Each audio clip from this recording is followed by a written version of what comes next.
WAOH is brought to you in part by Jumpstart Video, online at jumpstartvideo.com. Hello and welcome to this edition of WAOH TV. My name is Aaron Coleman, and I'm here with Robert Fenn, Public Affairs Specialist for Social Security. Robert, how are you doing today? Can't complain, won't complain. And yourself? I'm doing well. Long time no see. Good to see you. Good to be seen. Good to see you as well. Awesome. All right. And a little bit of background on Social Security itself. First of all, when are people eligible for Social Security benefits? Yes. Well, Social Security benefits are based upon an individual's work and wages. So there's something we call a FICA tax, FICA, Federal Insurance Contribution Act.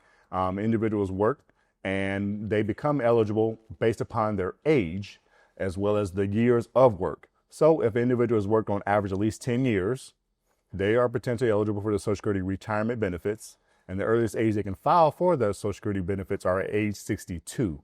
Okay. Age 62 is the earliest age they can file. All right. And you talked a little bit about how eligibility is determined. Can you go into that a little bit more? Yes. Those of us who have worked and paid into Social Security, 6.2% of our gross wages goes to Social Security. 1.45 goes toward Medicare. You add those two things together, 7.65 would be that percentage. That is the amount that you're paying into the Social Security Trust Fund and to the Medicare Trust Fund. Those who have employers which are paying into that same trust fund, they match that. So that 7.65 times 2 gives you the 15.3. Sorry, there's a little bit of math in here, but this is what we got to do. Right. 15.3% of your earnings are going toward, meaning that the employer is matching it, is going toward the Social Security Trust Fund. And so then what Social Security does is, as long as you have at least an average of 10 years, Social Security then uses your top 35 years over your lifetime to figure out how much you're going to receive on a monthly basis. Oh, okay. Yeah, that's definitely one of the questions that I had received coming into this interview is what exactly would be my Social Security stipend once I'm retired? Yes. It's very important to individuals. And in my mind, I remember being a young guy, and when you get your first job, you're just excited. You're happy that you got a job, you got a little income, but you don't think about it in terms of, okay, why is there a deduction? Other than for me, I was just a little upset. I saw the gross amount, then I saw the net amount. I'm like, what is this FICA? Right? You just get upset. Right. And so now you're like, wait a minute. Now I understand it. As we get older, that's what it's for. Those Social Security earnings are over your individual's lifetime. And I should put a little insert here, is that sometimes people ask me questions, Aaron, and they'll say, well, what if I make more money later on after I'm getting Social Security benefits? I need to make sure I put that plug in to let individuals know that it's a rolling basis, meaning that if an individual works, files for Social Security benefits, gets the Social Security check, and returns to work, if the money that they're making after getting a Social Security check is higher than the years we used, it does increase their Social Security benefit. So there are many individuals who are working longer than the average, maybe over the 60-some years of age. Right. And those monies still go into the trust fund, and it can increase the Social Security benefit. Now, conversely, though, if they're making less money than the years we used to figure out their check, it doesn't go into the calculation because then it would lower the average. Yeah, that's definitely good to know. One of the other things that came up to mind was how could someone actually set up a meeting with the Social Security office to talk about their benefits, to talk about any kind of questions that they may have? Yes. Now, Social Security understands that the Social Security component in terms of retirement planning is a very important one. Right. And again, just a little history. August 14th, 1935, Social Security has been around, signed into law by Franklin Delano Roosevelt. So it's been there. And as I like to say, is that Social Security has been there with you for your lifetime. When an individual receives a Social Security number at birth, it's there. And unfortunately, if someone passes away or someone becomes eligible for Social Security disability benefits, it's there. So any of those times, if an individual wishes to contact Social Security, the easiest way, the first thing that I encourage individuals to do is to go to our website, socialsecurity.gov, G-O-V. socialsecurity.gov, G-O-V. That's the first place you want to look. In the middle of our screen at the top there, you can see the word benefits or the word apply. It'll lead you to understanding what those benefits are. You can understand how to apply for benefits. There are also questions at the bottom of our webpage that many questions that you probably were wondering are probably answered there. So it starts at our website, socialsecurity.gov. They can contact our 800 number, which is 1-800-772-1213. They can make that phone call. And I need to make sure I let individuals know this.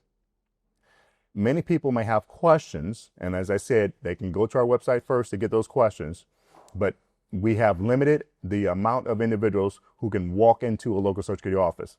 So it's called appointment focus.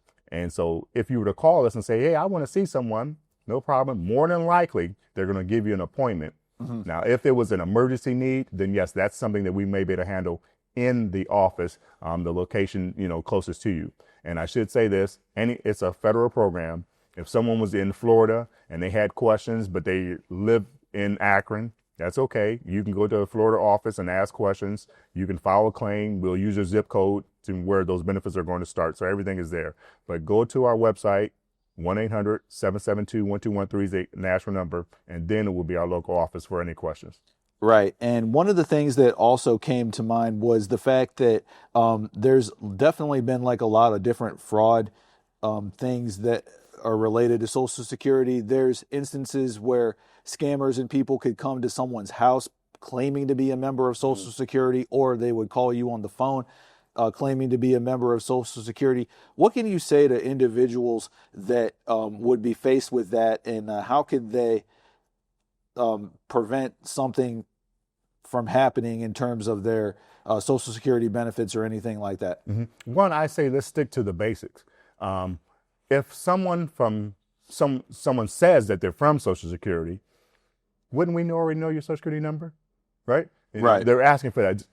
One, also I'll add, Social Security does not show up to anyone's home. You're not going to see Robert Fenn knocking on someone's door out of the blue, right? Right. That's one thing. If Social Security does need to contact you, Social Security is going to mail a letter. We're going to mail a notice to you letting you know when we want to contact you and why we want to contact you. Very important. Yeah, and the thing that I think most people why I want them to think about is that these scammers, these bad guys and the like, they are going to create a sense of urgency in order to get you to do what they want. Yep. They will use a scare tactic. They will say, if you do not do X, Y, Z, we're going to send you to jail. If you don't do X, Y, Z, we're going to suspend your Social Security number. That's not even possible. We can't even suspend a Social Security number. They're going to give these types of pushes, to make you do something. In Social Security, there are times that we do mail out letters. There are times in which I may contact someone, but it's going to be based upon a notice. Now, if you were to get a letter from Social Security, you can call that 1-800 number that I mentioned, 1-800-772-1213, and you can call and say, is there really a guy named Robert Fenn there who works there? They can verify that. And our system will also have most of those notices that was mailed out. Now, if perchance, if there was something that there are moments where we have to mail something to you, and if you don't respond, then we're going to mail a couple more letters after that saying, hey, please contact us. This is legit, and let us know. So I would first say, take a pause, see what that letter is doing. Social Security is not going to threaten anyone. There is an option for individuals to contact us, which I mentioned the 800 number. So I would say pause first, contact us if need be, have that letter with you. But Social Security is not going to knock on someone's door out of the blue. Very important to know. Robert Fenn, Public Affairs Specialist for Social Security. Thank you very much for joining us, giving us a little bit of insight into Social Security, how to prevent fraud, things like that. We certainly appreciate your time. I appreciate yours as well. Thank you. WAOH TV is where you can find all exciting and great interviews, including this one. Be sure to check it out on all social media as well as our website. For Robert Fenn, I'm Aaron Coleman saying thank you very much. Make it a great day.